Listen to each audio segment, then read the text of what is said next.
खुदावंद के जिंदा और पाक कलाम में से ज़बूर की किताब उसका 15वां बाब। ऐ खुदावंद, तेरे खैमा में कौन रहेगा? तेरे कोहे मुकद्दस पर कौन सुकूनत करेगा? वो जो रास्ती से चलता और सदाकत का काम करता और दिल से सच बोलता है,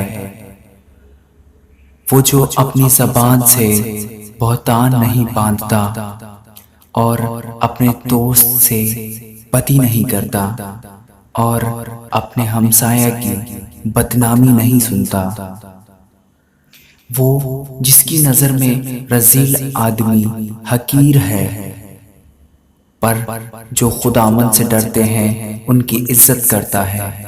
वो जो कसम खाकर बदलता नहीं, ख्वाह नुकसान ही उठाए। वो जो अपना रुपया सूद पर नहीं देता और बेगुनाह के खिलाफ रिश्वत नहीं लेता, ऐसे काम करने वाला कभी जुम्बश ना खाएगा। आमीन।